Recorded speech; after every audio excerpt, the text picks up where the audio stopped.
क्योंकि पंचायतों का और अर्बन लोकल बॉडीज का जो टाइम 5 साल का था वो खत्म हो रहा है, तो नेचुरली चुनाव जो है वो ड्यू हो जाते हैं।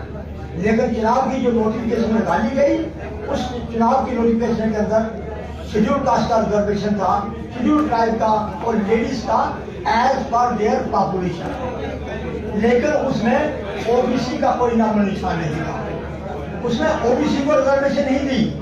जबकि मध्य प्रदेश में लागू है, महाराष्ट्र में लागू है, उत्तर प्रदेश में लागू, हरियाणा में लागू, राजस्थान में, पूरे देश के अंदर लागू है।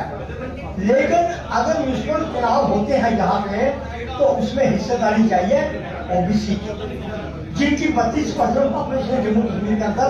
अगर उनकी जितनी आबादी है उतनी उनको वहाँ पे हिस्सेदारी दी जाए।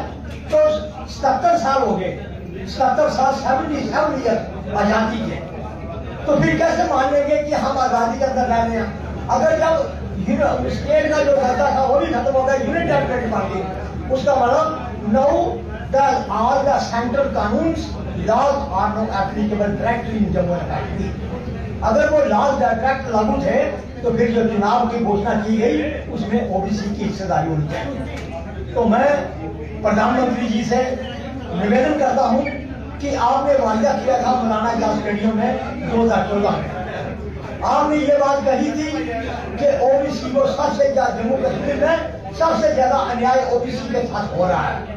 तो मैं प्रधानमंत्री जी आपसे निवेदन करता हूं कि आप वो अपना वायदा याद करिए और हमें भी कोई सुख का सांस लेने दीजिए। पॉलिटिकल गवर्नमेंट इसलिए बनाई जाती है कि जो सेगमेंट, जो समुदाय जिसको पूछा नहीं जा रहा सदियों से, उस समुदाय की कोई वोट की वैल्यू है।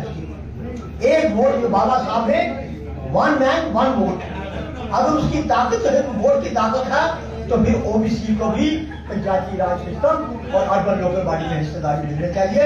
मेरी एलजी साहब से भी यही अपील है कि ये चुनाव जो है लोकल बॉडीज के और पंचायती राज सिस्टम के और जल्दी से जल्दी करवाए जाए और इसमें ओबीसी की हिस्सेदारी जो है वो दी जाए। ज्यादा वंचित रखना समाज को अच्छा नहीं होता है। तो फिर वो सोचता है आदमी कि आजादी आजादी कहते हैं, आजादी किस बात की है, लेकिन हमें ये सोच रखनी चाहिए, लेकिन मजबूर हो जाते हैं इस बात को सोचने के लिए। धन्यवाद आपका बहुत। If you want to advertise your products and services, please contact us on this number, Mr. Sushil Sharma, 7889834394.